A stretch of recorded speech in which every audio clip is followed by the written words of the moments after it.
obodo anyị dị Ukwulu Chiwa eze dike Anukwu eze dike obodo anyị dị Ukwulu Chiwa eze dike Anukwu eze dike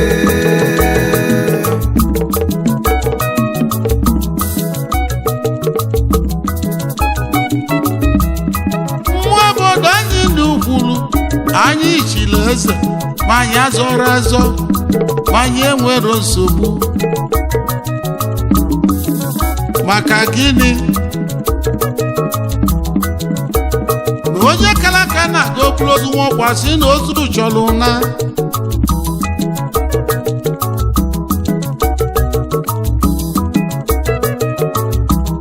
n'ụbụ mbọsị ndị be anyị na-achọ onye ga-abụ eze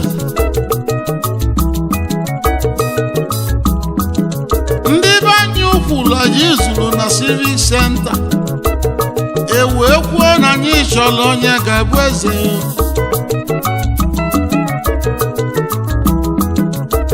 wee sisi tụnebe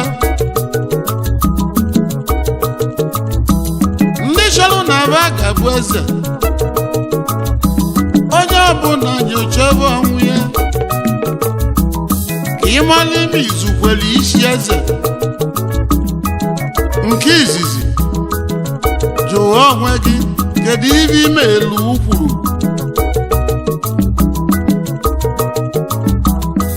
nke ịbụọ ị na-enyekwela ogbenye aka n'ihe bụ na n'ukwu ọgbọle Pita nwụ ya nwa okwu na anụ ego n'ukwu anụ ukwu apụta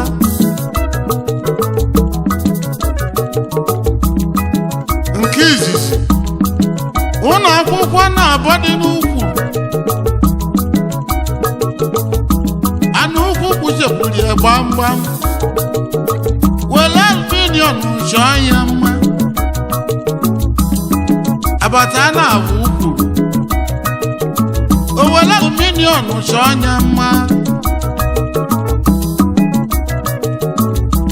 ndị niile chiri fada na-aba anyị anụ ukwu bụ esiri ibe moto ndị be anyị na-alụ ọrụ ugbo na-akọ rice na-akọ akpụ na-akọ ji n'ezi egwu anyị si aga bụrụ iji ya edisi ntiji ewee sisi ka ha ụtụ ka a lụọ buriji anụ ukwu wedi aka kwụlụ ọtọ gbanye aka n'ukwu wee jụwa Ukwulu gịnị ka a na-atụlụ ụtụ asị na ọ bụ buriji osisi wetara ya biru enye ya biru ọlụchapụ buriji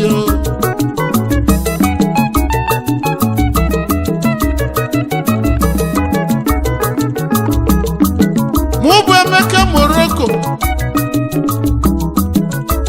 wee kwuwe nke m anụ ukwu bunyere m moto anụ ukwu nyere m 2 plots ebe nlụlụ hotel ebe nlụlụ studio anụ ukwu Amaka gbanwe na-eme ebe niile a ibe ndị be anyị na-akpụ ya bụ omelọra ịma na omelọra mee ọfụma ọ bụrụ omelọra be anyị ma omelọra emezi ọfụma ọ bụrụ nke nwasị na ya bụ omelọra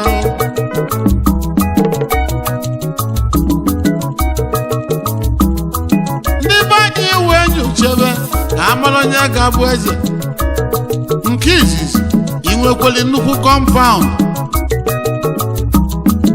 ebe a dị abụọ abala nke ịbụọ izukwele iwe olili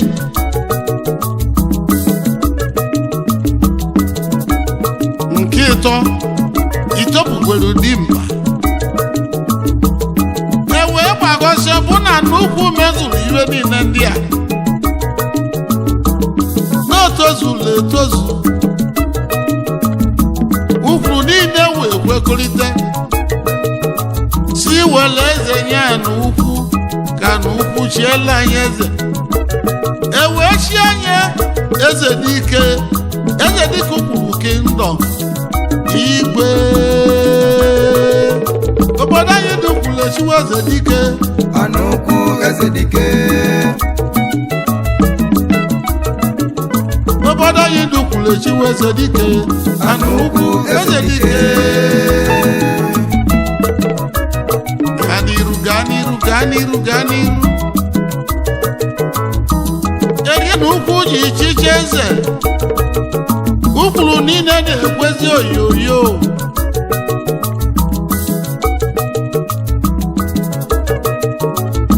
ihe dakwasị mmadụ n'Ukwulu ọsị ka ya jee ebe igwe ka ya jee bụ eze dike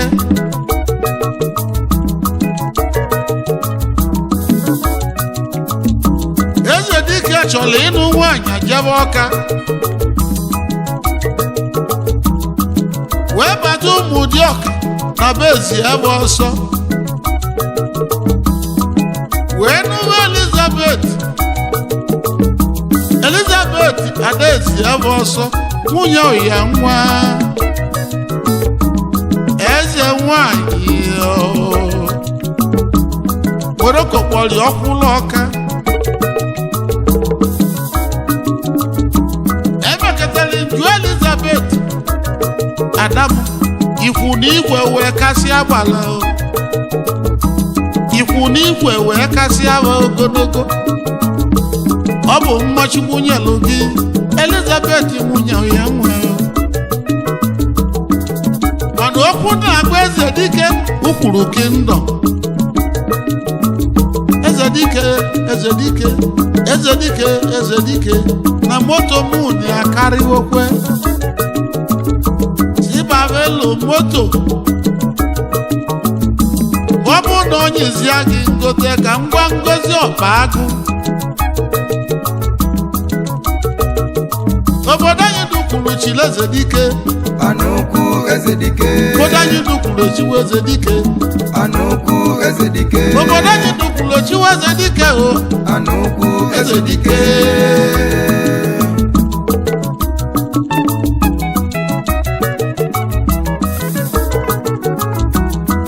His Royal Majesty Igwe Peter Oyanwa Chairman Anambra Central Traditional Rulers Council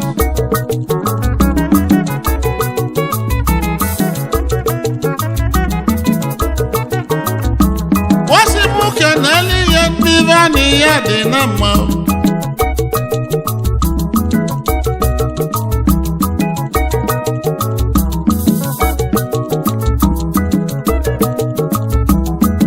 Dunukofia Local Chikeluba ndị Igbo egbe ike n'Osumenyi Chairman Managing Director EFAP Properties Nigeria Limited Top Rank Hotels Nigeria Limited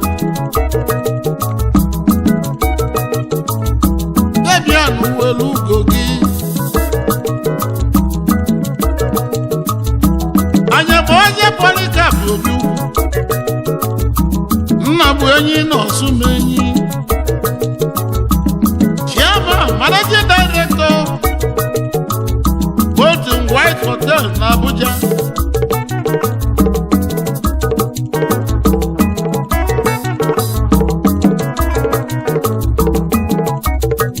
Polycarp Obi anyị ekene His Royal Majesty Igwe Ose Nwankwọ ọnwa n'isi agụ Awka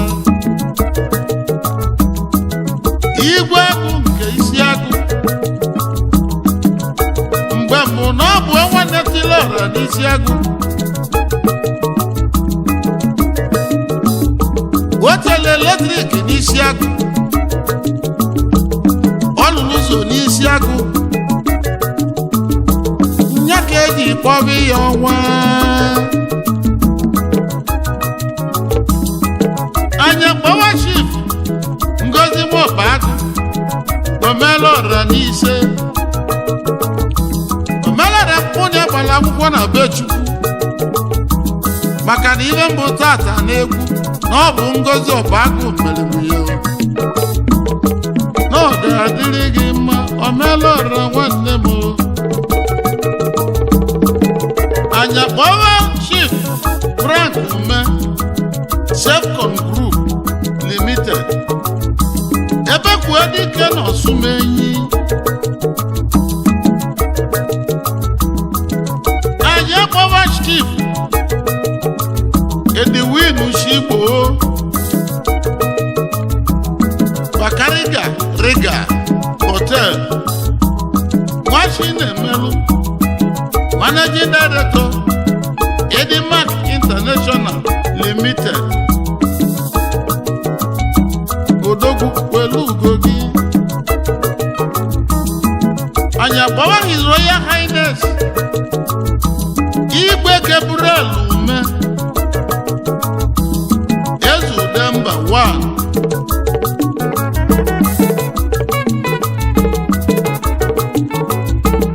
of Akwes Ezikenyi Nihala Local Government Igwe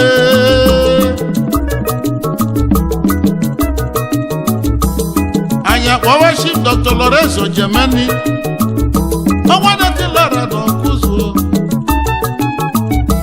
Chairman Managing Director Leto Aluminium Nigeria Limited anya kpọwa Chief Kenneth Eze Akịdị 250 onye ụtụ ọkwụlụ dịka agụ Chairman Managing Director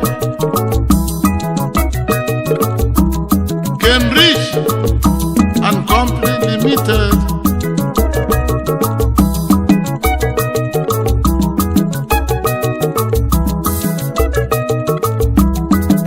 anya kpọwa Chief Dr.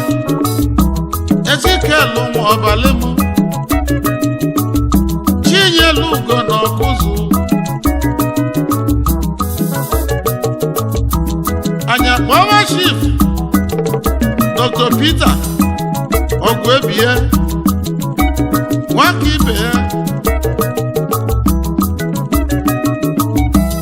nwaka ibe ya na Amish Chairman Managing Director Petrus Hotel Limited na Abuja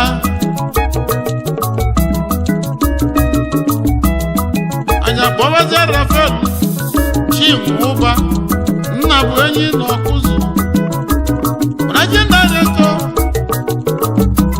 Ijeọma Fishing Company Nigeria Limited anya kpọwa Chief Christian ọ bụ nna eme nwaọgụ ome ka ọ dị mma na Nnewi Gohan West Africa Limited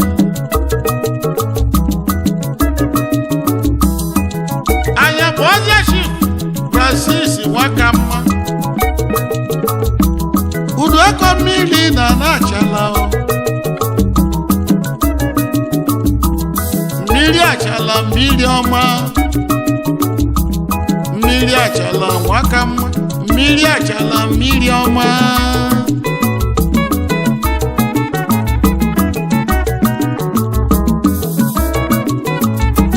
Francis Nwakamma odozi obodo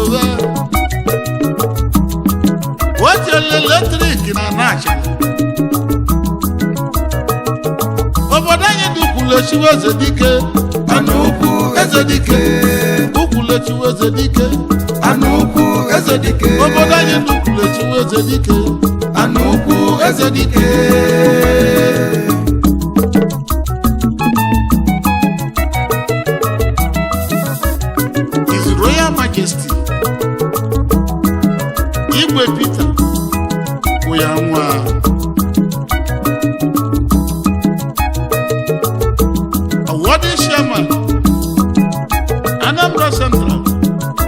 traditional council.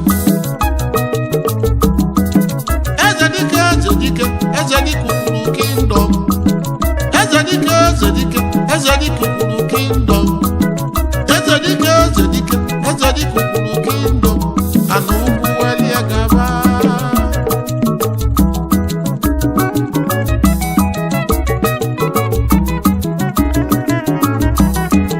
Eri ndị mba iji bụ echichi Anukwu eze. Obodo anyị na-ekwo yoyo maka na anyị chiri eze. Mmadụ azọrọ azọ chacha. Ya bụ igwe si mụ keneli ya Chief Francis Ọgụgụ Akwa nwaka ibi ihe nke Ukwulu be anyị ọchịagha ọchịwọ. Osikwa mụ keneli ya Chief Godi Nweze ọ sị na Chukwu bụ eze. Godi Nweze bụ ibe anyị dị ka mba. Godi o nwere onye na-esi gị ngọ. Ajụjụ ndị ụlọ akwụkwọ ọkpọle Anukwu ihe echitikwa eze. Ọ sị na ya ga-echi oluzie mbọsị ahụ ewee chie nye eze. Wee jụba Anukwu o nwere ihe na-atụ gị egwu. Ọ sị mba. Njụ onye ọzọ Anukwu ọkpọle o nwere ihe na-atụ gị egwu. Ọ sị mba. Anukwu were gaba. Obodo anyị Ukwulu siri ike. Obodo anyị Ukwulu buru ibu. Obodo anyị Ukwulu malụ mma. Anyị nwere mmadụ nke kasị nke iwere ego wee chọba Ukwulu okwu. Ndị nwere ego apụta iwere ọgwụ chọba Ukwulu okwu ị ga-anazikwa. Obodo anyị Ukwulu echiwe Ezedike. Anukwu Ezedike. Ukwulu echiwe Ezedike. Anukwu Ezedike. Ukwulu echiwe Ezedike. Anukwu